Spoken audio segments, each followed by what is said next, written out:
Spirituality, the nice guy versus Pookie and Ray Ray.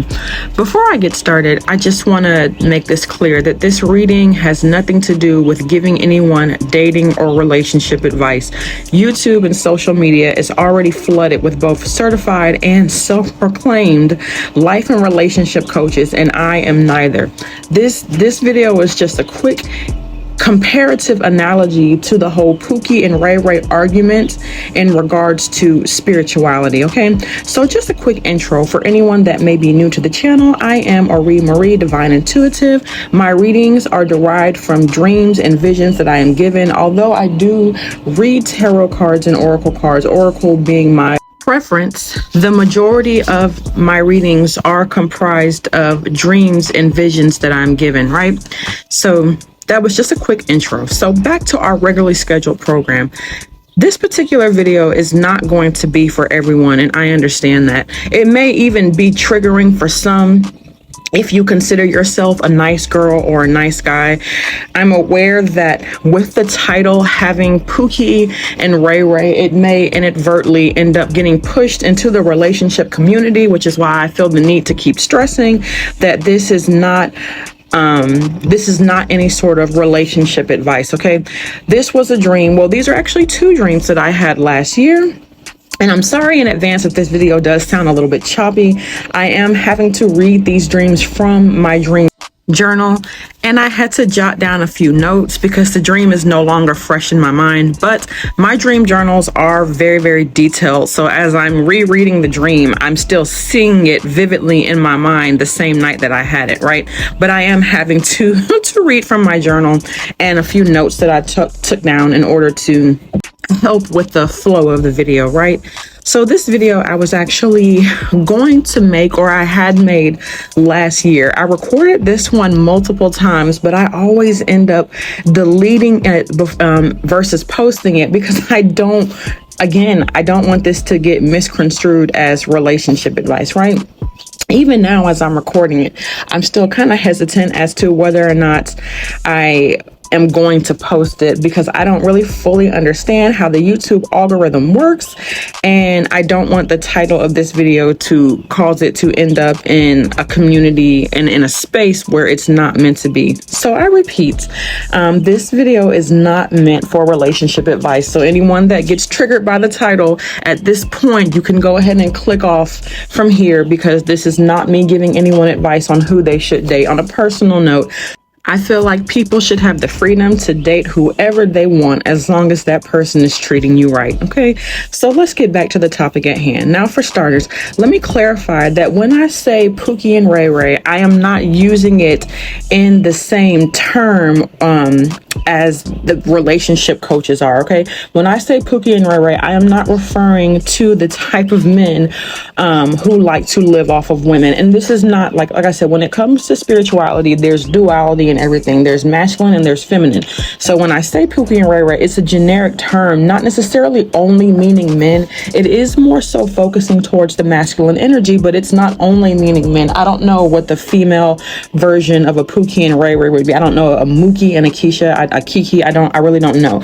But when I refer to that, I'm not referring to the type of individuals who want to lay up on the couch all day playing video games, or if it's a female, shopping, living off of someone else, spending someone else's money. This is not the type of men that I'm referring to. When I use the terms Pookie and Ray Ray, I'm referring to the type of men who, let's say, get it by any means necessary, right? I'm referring to the type of men who are protectors and territorial type men, very unconventional type men. And when I say unconventional, in some aspects, maybe even unconventional about how they get their money. Now, when I say that, I'm not referring to anyone who is pushing illegal pharmaceuticals to destroy their community. That's not what I mean.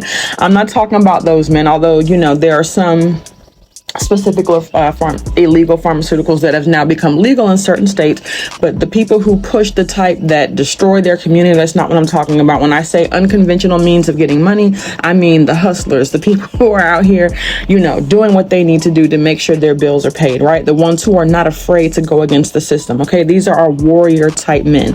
Because when it comes to the 144,000, right? The 144,000 are warriors. Okay, this is an army. This is an army. And even me, myself, I didn't realize that, because I'm thinking that the 144,000, the chosen ones, are supposed to be, and I'm starting to get maybe like a different feel, right? Of the difference between chosen ones and 144,000. I believe when it comes to the 144,000, that is specifically God's army. Okay, these are my personal beliefs. You may find tons of YouTubers that say something different, but in my personal belief, I believe that yes, there are chosen ones. I believe each family has a chosen one, a black sheep. I believe that there are lots of people out here who are talented and gifted. I believe we all in some sense have an ability to tap in. Now of course you have the what do they call them, the NPCs, or the people who they say are like bots. They're not real people. I don't really know a whole lot about that, but I do believe that there are a lot of people out here who have spiritual gifts. And I believe that's why when it comes to these spiritual channels, when it comes to these tarot channels that a lot of people flock to, it's because a lot of this stuff resonates with them. But even with the hundreds of thousands, no, let's just say millions of people that are into tarot, that like tarot, that enjoy tarot, there's only a 144,000, right? And although there are hundreds of thousands, millions of tarot readers who are gifted in their own way, not all of them are part of the 144,000, right? The 144,000, I reiterate, is God's army. And let me tell you why I believe that. So this was a collection of 2 dreams that I had, right? Now I want to get into the Pookie and Ray Ray aspect first, right? So I was on this dream, not on this dream, I was having this dream where there was this spiritual war, this huge spiritual war that was going on. A lot of people were running, they were fleeing, they were scared, you know, naturally. And my mom ends up getting, as like the war is progressing and the troops are like moving in closer, there are people who inadvertently got left behind, right? And we're now behind enemy lines, right? So my mom in the dream, being an older woman, ends up getting left behind, and I want to go rescue her. So there 3 guys actually in the dream that I actually know personally. And the guy that actually in real life considers himself the nice guy, when I'm telling him like, hey, my mom got left behind, I'm gonna go get her, I realize I have to cross enemy lines to do this, but it's my mom, so this is like a no-brainer for me, right? The nice guy is looking at me and he's telling me, no, just forget about it, forget about her, like we have to go, you know, we need to keep moving, they're getting closer. And I'm like, I don't care, like that's my mom, like I'm going to get her. And then out of nowhere, these 2 guys that went to school with me, right? And I'm always careful not to say anyone's name. These 2 guys who went to school with me, who back in the day would have been seen as, you know, Pookie and Ray Rays, because they were definitely a little rough around the edges. And my parents were military growing up, so we moved around a lot. And my parents always made sure that we were in the quote unquote best school systems. And these were the type of people, like, let's say in the area that I lived in, everyone lived in a house, or like majority of people lived in a house. And then you had like those few who got into or who were zoned for arts, because we had like one apartment complex, right? We had one apartment now they've built up so many apartments that half to schools now, they had to build a whole new school because they built so many apartment complex that the neighborhoods, or the zone, I'm sorry, started getting flooded, right? But when I was going to high school there, we only had one apartment complex. So there was like this kind of stipulation between like the apartment kids and the kids who actually lived in houses, right? So these were like the apartment kids. They were not from the area. Their mom had actually moved them there because they had gotten into, especially the older one, they were brothers. Their mom had moved them there because he kept getting in so much trouble at school. He grew up on the west side of Atlanta, so of course, like moving to where we were in the suburbs was like it was like a whole different feel for him. And I remember when he first came to the school, like me and my friend were being really nice to him. And I remember, and I hope like this doesn't trigger anyone, but he came to that school and he was like, there are so many white people here. And we thought it was hilarious because when I tell you, this was not an environment that he was used to, right? Not an environment at all that he was used to. But anyways, back to the dream. So in the dream, these two brothers end up showing up, and they end up being there for me. So they're like, you know what, if he wants to run, let him go. And back to the dream, I'm talking about, they were referring to the self-proclaimed, nice guy. They're like, if he wants to run, let him go. Like, we're here with you. Like, let's go. Just the three of us. We don't even need nobody else. Like, let's go. So they go with me. We start going back. At one point, as we're getting closer, I myself get scared. And the older brother looks at me and he's like, what are you afraid of? Like, we're backing you. Like you're the main one here. Like, we're just here to back you, right?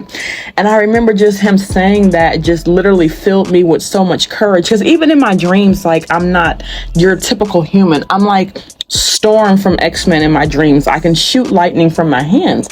And there were like several times where I had to do that, even though I prefer like not to off anyone. There are times when it's absolutely necessary. So, as we're going, past enemy lines and we're starting to encounter the enemy, I start getting scared, and they're like, what are you scared for? Like, you're X-Men here, you're X-Woman, you're the one with the superpowers. Like, we're just here to back you. You can't be scared, right? So I just remember waking up from that dream and being like, wow. You know what I mean? Like, at the time where I needed, and of course the air vent would come back on at this time when it's been off this entire recording. At the time where I needed someone the most, the type of man that these relationship quote unquote gurus would categorize as a Pookie and Ray Ray, that was the type of man that was there when I needed him. And it wasn't even just that. I remember being in high school, and this is going like off script from the dreams again. I remember going in high school, me and my friend went to the movies one time with a group of nice guys. It was me and my best friend and like two or three other girls. And there was like this group of guys. It was me going with one, my friend going with the other. And then the rest of everybody else just kind of just joined in. And I remember getting to the movies, and there was this guy who was sitting behind us who was just being no. There was this family sitting behind, and it was like we were going to see The Ring, so it was like a scary movie. There was this guy, and his wife, girlfriend, whatever they are, I don't know, don't care. And they had this little kid with them who was really too young to be in the movie, but because he was with an adult, it was permitted. And he kept kicking my friend's chair. And so my friend told the guy that she was with, like, hey, he's kicking my chair. And she was like, he was like, well, just, try to ignore it. And she was like, well, then, if you're not going to do anything, can we switch seats and then you can sit here and ignore it, because he's hurting my back. He's kicking my chair. So I remember standing up and saying politely, like, hey, your son is kicking the back of my friend's chair. And she, she's already a big chested woman and has back problems already because her breasts are so big. And I was like, can you ask him to stop? And the guy just out of nowhere, like, the woman didn't even say anything. And I was speaking to her. I was looking at her. And the guy just gets irate, and he starts yelling and screaming and being like, oh, I'll do this and that. And I'm sitting here like, I'm a whole female, and you're like threatening to like put your hands on me because I simply asked your son or her son or whoever's child this is to stop kicking my friend's chair, which, if y'all saw him doing that, y'all should have asked him to stop doing that anyways. And I remember just being like, you know what, let's just leave. I was like, let's just go. My friend was like, fine, let's just do it. So we just left. And I remember just being being like, what is this, right? Not that I'm asking anyone to fight. Like, I wasn't asking anyone to fight, just to step in and say something, right? So I remember we leave, and my friend is like, I'm hungry. So we end up going to grab something to eat, and lo and behold, we end up running into, my friend and his brother, or actually they were both of our friends, right? Me and my best friends became really, really good friends with these quote unquote Pookie and Ray Rays that moved into the area, right? So I remember we just so happened to want to get something to eat. Wendy's at that time stayed open till 2 a.m. So we went up there to get something to eat. It was not even 2, it was 11 or it was midnight. I remember, because a lot of things were closed, and they just so happened to be there. So we're sitting there and we're talking and we're telling them what happened, and they got they got pissed because they were like, hold up, somebody threatened y'all and the scary ASS men that y'all were with just sat there and didn't say anything. And we were like, yeah. And they got pissed at that. They got pissed. So they were like, you know what? Y'all need to just leave them. Y'all need to just leave them and come hang out with us, which is that's what we did. And of course the nice guys got pissed, they got mad, they were like talking all bad about us. But like seriously, at that point we really didn't even care, because you literally did nothing when my life was being threatened, right? And honestly, that's only just one example, because I remember like years later, like me and my friend, the two brothers, we never actually dated. We were always just friends, right? And there may be some people who speculate like, oh, they were only doing that because they liked y'all or whatever. They had girlfriends, right? We were just friends. And even like as I think about it, that's not even the first time like they've stood up for us when something has happened, specifically dealing with someone of the opposite sex. Now, if we were getting bullied by females, like we were kind of on our own, but we never had that issue anyways. But anytime we had any sort of issues with someone of the opposite sex, they never hesitated to be like, do you want us to take care of it? And we had to always tell them like, no, you know? But anyways, going on to dream 2, right? Because this is where I really start to put a lot of my focus on the 144,000 being in the army. So in dream 2, I'm in this sailboat going down the river, and I'm trying to like paddle to the ocean, and I'm going on a vacation to Jamaica, right? And there's someone else in the boat with me. We were supposed to be going on a cruise ship, and like both me and this completely random stranger end up missing the boat. So we find this little dingy paddle boat, and we're like, hey, we'll just paddle it and catch up to like the cruise ship. Like, of course that's not going to happen, because in what world are two people in a dinky little boat going to catch up to a whole gigantic cruise ship? But like, that's what we thought we were going to do, right? So we're paddling down the river, trying to make it to the ocean, which, you know, the cruise ship sailed in the ocean. So I don't know how we ended up on the river to begin with, but that's neither here nor there. So we're paddling down this boat, and it's a beautiful night. I remember just looking up and being like, man, like it's a beautiful night outside. The air is like clear. The air is fresh. It's crisp. I just remember looking up and looking at the moon, and the moonlight, it was a full moon, and the moon was literally shining so bright that even though it's late at night and it's dark outside, everything was illuminated. So I'm looking up at the moon, and next thing I know, it's getting closer, and I'm like, oh wait, like hold up now, you know, what's going on? So then I'm sitting there, and I look down and I realize the moon is not getting closer. I'm actually floating up to the moon. I'm being beamed up to the moon.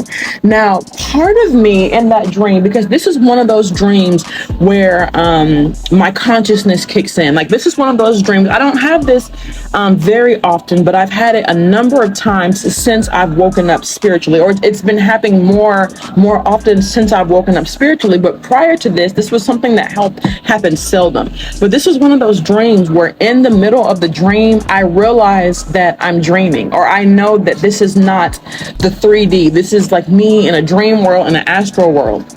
So even though in my mind, I know if I say I'm scared, I don't want to go, put me down, that's what will happen. My curiosity is like, no, this is a part of my spiritual journey. This is a part of my spiritual elevation. I need to go up here and see what's happening and see what's going on, right? So I'm being beamed up towards the moon, and I get up there, and then when I do, it's like, it's dark. It's completely dark. Everything, it's dark. And I'm like, okay. And I know in my head, like, this is one of those things where like, in the dreams, I can communicate telepathically, right? So I'm being told that everything is dark because if the lights were on and if I saw what was around me, I would get scared. And the whole thing is for me not to be scared, right? So I'm sitting there, and it's dark, and I know that the creatures, or the beings around me are not human. I know that without being able to see. I know that the beings that are around me are not human, but you know, it's okay. So then we're in this line, and we're getting closer. And then once I get up to the front of the line, once it's my turn, I have to sign in. It's like this it's almost like a military sheet where they have your last name, comma, first name, and then they have like your last four of your social, and then you sign, right? And it's so funny because as I'm sitting there looking at the paper, it was actually my true last four of my social, like the actual last four of my social that were on this paper. And I'm like, wait a minute, is this a dream or what is this, right? So I'm looking at it and I sign, and then next to my name I see a number, right? So then we're categorized by numbers and we're all sent off into separate areas, right? And there were some I ended up going outside because there was a part of the training where we had to go outside and train on the battlefield. So all of us started outside training on the battlefield. And then after we trained on the battlefield, we all got divided up based off your number, right? So whatever your number was, some people were, going into classrooms, some people were going into other areas, some were teachers, some were healers, some were like master manifestors, master builders. But no matter what your specific skill type is, every single one of the 144,000 were all warriors. So no matter what you had to go into your separate area to learn, your whatever your specific skill set is, above all, everyone was a warrior. And that just kind of shocked me. It kind of shocked me because I felt like everyone was different. I felt like, number 11s are the master teachers, number, 22s are the the master builders, 33s are the healers, and 44, which a lot of people say there is no master number 44, and some people say there is no 33, but, this is one of those things where I beg to differ. 33s are the healers, and then number 44s, because you have the double 4 with 4 being protection, number 44 are the warriors. But no, everyone was a warrior, and everyone most definitely had a number. Everyone most definitely had a number, and the ones who had the numbers closest to one, I remember looking at the list, and I wrote this down, but I'm not going to say it in this video. I remember looking at the list and there were tons of people who had not signed in, but something about me being nosy and me being curious was I just have to know who number 1 is. I just have to know who number 1 is. So I didn't get a chance to look long, so I couldn't see the person's last name, but I did see the first name of number 1. And it was one of those names that was a common name, but the way that they spelled it was really different. It was a common name, but the spelling was very, very unique. And I remember thinking, oh man, how awesome is that to be number 1? And number one had signed in. Number one had signed in, and I was like, oh man, number 1 is here. That's dope, right? So everyone had a number, right? But anyways, it was mind-boggling to me. It was also one of the most beautiful things that I had ever seen. But at the same time, it was mind-boggling because I'm like, all of these people here, all of these warriors, all of these spiritually gifted people here just ready to serve, here ready for this spiritual war that is getting ready to take place now that Earth is in the 5D. Yes, Earth is currently in the 5D. Last year, I made a number of videos saying that we were shifting to the 5D. Earth is currently in the 5D, right? And, I'm sitting here and I'm after I had that dream, it really made me think about the different kind of experiences I've had with dating. And the particular type of men, I consider myself to be a nice girl, and I'm attracted to nice guys. I've only ever dated nice guys or men who were self-proclaimed nice guys. I mean, it may just have been that the guys that I dated who were self-proclaimed nice guys weren't the actual real nice guys. And I realized that, right? I realized that. But I remember going on this double date with a friend. This is move forward, fast forward, we're in college. And I remember going on a double date. This friend was like, oh, she was dating this one guy, and she was like, oh, he's so cute. He's now that I think about it, I don't actually remember her saying anything other than he was so cute, which should have been the first red flag right there, right? But she was like, oh, he has this younger brother, like he's your type, he's tall, he's dark skinned, and I know like that's your type. So she was like, let's go on this double date. So we did. And we ended up going double dating. It was summertime, so we ended up going swimming, and it was like perfect because I had just bought this. It was when those cutout bathing suits first became a thing. Like they were one pieces, but the sides were like cut out and like the back was cut out. It was back when those bathing suits became like hot. And so I had one of those that I just bought and I hadn't worn it yet. So they were like, oh, what do y'all want to do? And me and my friend were like swimming because we had worked out all that spring semester. I mean, we had gone so crazy with working out that we would only buy gum if it was sugar free and less than 5 calories. Like we had gone insane. We were very strict on what we could eat, made sure we had our protein, our vegetables, our fruits. We could only have sweets on cheat day, which like even on cheat day we would be like, I don't think we worked out enough today to like deserve this. So like our cheat meal would end up being like peanut butter or something with like peanut butter in it, because we would always be like, did we go hard enough in the gym today to really deserve to have like real chocolate? Like I don't think so, right? So we had worked out a ton. So when I tell y'all, we were so excited to like show off our bathing suits. So we were like, oh, let's go swimming. So we ended up going swimming and we were out there for so long. And it was another one of those nights where like the moon was shining and it was bright enough to where like everything was lit and it was a beautiful night. We were literally out there until the pool closed. And after that, we didn't want to like go because everyone was having such a good time. So we ended up going back to my apartment because this was when I had got my first apartment while I was in college. My friend at the time was still living with her parents. And I don't know where the two guys were. No, they had roommates. Yeah, they had roommates. They lived with roommates. So we were like, we are not going to no house full of men. So we ended up going back to my apartment and we ended up watching a movie. And I remember at one point in the movie, there was this couple that were running. I can't even remember what the movie was, but I remember this one part only because I was like flabbergasted. So like the couple were running and like the woman trips or somehow ends up falling behind. And I remember like the man turning to look at her and then turns around and takes off running. And it's one of those moments where like everyone watching is like, oh, like what? And I remember the specific, like everyone else was like, what? And like the guy that I was with started laughing and I'm like, that is not funny. I said, that is not funny. And he was like, well, somebody has to live to tell the story. And I was like, what are you talking about? He was like, somebody has to live. He was like, look, it is not my job to go back if she can't keep up. And I was like, are you serious? He was like, yeah. He was like, this is a life or death situation here. He was like, I am not obligated to go back and save you if you can't keep up.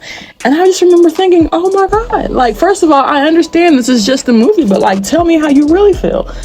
Like, in terms of personal growth and people being on their individual healing journey, yes, it is absolutely true that like no one is coming to save you. Like you have to save yourself. Like in order to elevate and to truly grow spiritually, mentally, emotionally, you really have to do the inner work on your own. In that particular instance, like, yes, it is true that no one is coming to save you.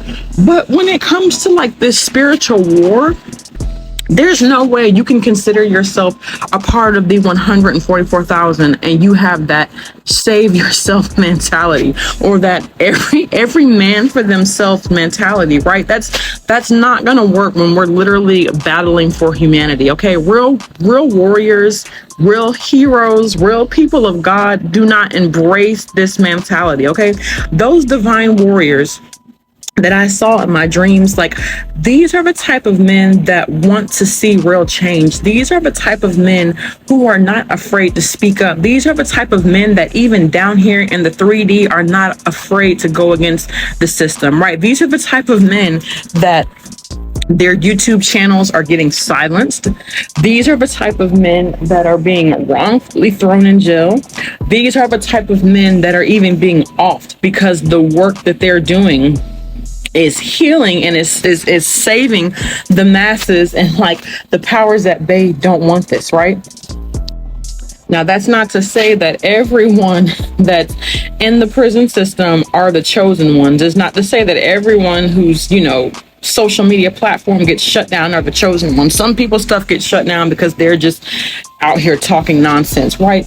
But for some of our strongest warriors, yes, they're put behind bars. Some of our strongest warriors are either put behind bars or they're put into the grave. Some of our strongest warriors are constantly having their platform shut down in an attempt to silence them. And then what does that leave us with, right?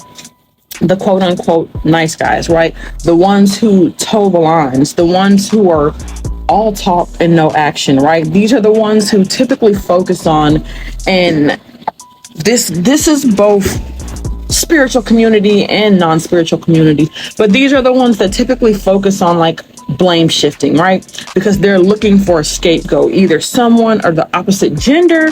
When it comes to dating, they're scapegoating, they're blaming blaming everything on those of the opposite gender.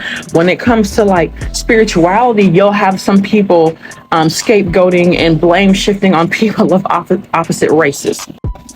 And in doing so, by focusing all of their energy and attention on the scapegoat, it relieves them of having to take any real action, right? Of having to be like, oh, well, all women are this, so there's nothing that we can do, or it's all because of this particular race that, all this is happening, so there's nothing that we can do. So it focuses on the problem and it relieves the individual of having to actually do anything, right? These people don't want to admit that the real problem is the system. The real problem has always been the system. The real problem is the powers that be. We know that. We've always known that. And we see that now more than ever, right?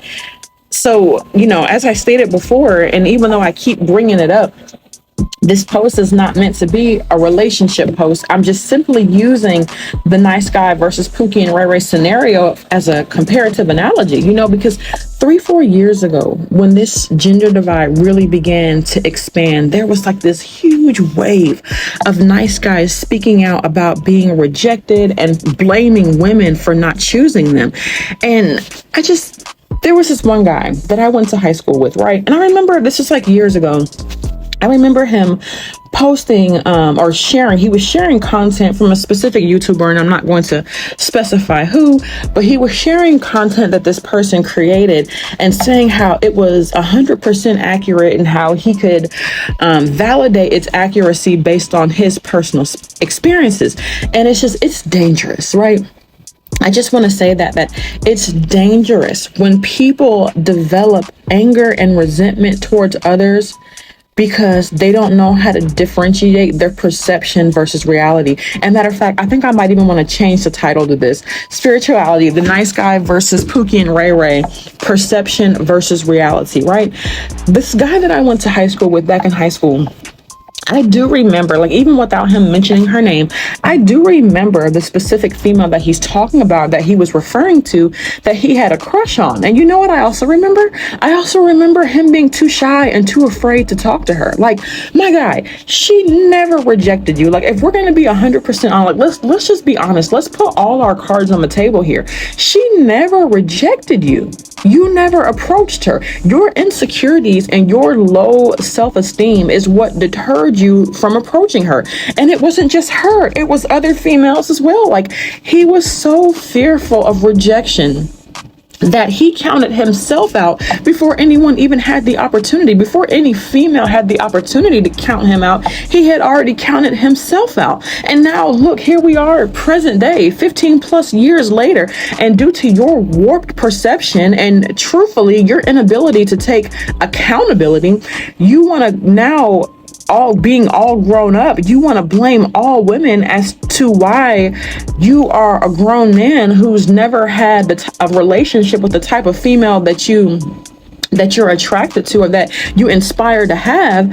And you want to blame all women for that because you're a grown man and you still struggle to interact with people of the opposite sex. You want to blame women for that, even though after all this time, you still have not learned how to just generally approach women. Now, I'm not saying that this is everyone's experience. I do know that there are tons of nice guys who may actually have been turned down or turned away or cheated on or used. And, you know, I mentioned this before, and I feel called to say this again. Even though I'm saying nice guys, I am speaking, guys, it's like a general term. I am speaking of women as well, because yes, there are nice girls, myself included, that have been used and taken advantage of, right? I remember they were like, oh, as a girl, like it makes it so much easier for men. Like if you shoot your shot, I have shot my shot before and got turned down. Like it happens, right? I'm not going to blame all men for it, but it happens, right? And if that did happen to you, like, I'm sorry that you went through that. I'm sorry that you went through that. And more so, I'm hoping that you actually learned and took something from it. Like, I'm not trying to belittle anyone's feelings or experience, but from a spiritual standpoint, I personally believe that everything that we endure, everything that we go through is a lesson that we are meant to take something from. And as the saying goes, if you don't learn from it, you're doomed to repeat it. So people, men, women, who have had repeated bad experiences in relationships, myself included. I'm not speaking down on anyone. This is myself included. The reason why we have to keep going through these hurdles and going through these hoops, the reason why you have to face so many rejections time and time again is because you haven't learned the lesson, and the fact that you're picking the wrong person. You're picking the wrong type of people, but instead you're getting mad and blaming other people for not choosing you, when Spirit is trying to show you that you are in fact the one that's choosing the wrong ones. But you know, I see polls. I see people do polls on YouTube all the time, and I want to figure out how to create one. Or I just wish someone would create one specifically for females, because this is just something that I'm interested to know, right? After I graduated high school and college as well, like years later, I had former classmates that were men that would reach out, you know, via social media. And the only social media I have is like Facebook, that I don't even use anymore because it's so boring. But they would reach out and they would tell me that how they had like this huge crush on me back in the day. And I just began to notice that like I've had this happen several times. Like some of the men were men that I had never interacted with, because they had never approached me, or we had never, apparently like we had to cross paths if they knew who I was, but they had never taken the time to actually approach me, so I didn't actually know who they were. But some of the men, the majority actually of the men who came years later to tell me they had a crush on me back in the day, were men that I actually like socialized with. Like I actually interacted with these people, and I've never been like the popular type. You know, I've always had like a close-knit, good circle of friends that I've had, and that's all that I've ever really needed, right? I was never the popular type. I was never a mean girl. So then what reason would you have for like being too shy to approach me? If you tell me years later that one of the things you really liked about me was how nice I was and how sweet I was and how kind and how caring I was, why then would you be like too shy to make a move? I really don't understand. But what I want some of these self-proclaimed nice people to understand is that I need you to note that inaction does not equal rejection. Okay, maybe that needs to be the title. I really don't know at this point, but I repeat, inaction does not equal rejection. Your inaction does not equate to you being rejected and you not being picked. It was simply your inaction, right? And back to like the spiritual topic, because that's what this is supposed to be about. I keep getting off topic about this relationship crap, but like it all flows, right? It's part of the comparative analogy. It all flows, right? But like our spiritual warriors have to be men that know how to act, right? That know how to step up. As this spiritual war progresses, like we need spiritual soldiers, right? The 144,000, these are warriors. These are people who are about that action, right? This is an army. These are men and women that, although yes, they do preach love and light, they ain't afraid to get them hands dirty when the time calls for it. What a lot of people don't want to admit is that the reason these Pookie and Ray Rays are chosen so often is because they were not afraid to make a move, right? They were not afraid to make a move. So, I'm just ending this message on a lighter note because, as always, this turned out way longer. I wanted to condense this into a 15-minute video, and that obviously didn't happen. So I'm going to go ahead and end this on like a lighter note. But as someone, like I said before, who does consider herself to be a nice girl, I've had my own struggles with dating and relationship, and those lessons I had to learn, and for some aspects I'm still learning to overcome, right? This video was meant to show how comparing individuals and comparing experiences can lead to harbor resentment if you don't, one, acknowledge your role and what happened, and two, learn the lesson and grow from it. A lot of us don't really want to admit that we didn't learn the lesson, which is why we continue to repeat the pattern. And instead of learning from it, what did we do? We repeated the pattern and then blame others for the aftermath. But getting together with a group of like-minded individuals that only want to blame shift will only lead to more resentment and further divide. It's not going to lead to healing, right? You have to heal yourself. You have to heal yourself. You have to do the inner work, right? Don't compare yourself to others around you. Your experiences are your own. Although the lessons may be similar, although, it might look like you or these group of people went through the same thing. And it might even have been so. It may have been like a collective lesson. But don't compare yourself to others. Like, your lessons and your experiences are your own. Someone else getting turned down by a female that they approach is not the same as you never getting picked when you never made a move. And FYI, just to say, if you do find yourself experiencing hardships, taking the lesson, learning from it, growing, only to experience another hardship, then in that case, I just want to say to you a quick congratulations. That might sound a bit, contradictory. But if you are someone who, when you get these lessons, you actually learn and grow from them, only to move on and find yourself going through another lesson, then more likely than not, you're just an older soul. And if you are an older soul, that's why I say congratulations, because then most likely you are here on a greater mission. And just know, regardless, you are equipped for this. You are built for this. This is why you're here. This is why your soul chose to come back to earth. So regardless of what you're going through, you are built for this, right? This is why you're here. Okay. Greatness is upon you, and the greater the reward when you prevail. So stay blessed. Okay, y'all, that's going to be it for the video today. Thank you to all of my subscribers, all of my new subscribers, anyone who took the time to listen to this video, like, comment, share on this and other videos. You are greatly appreciated, okay? Thank you and have a blessed day. Bye.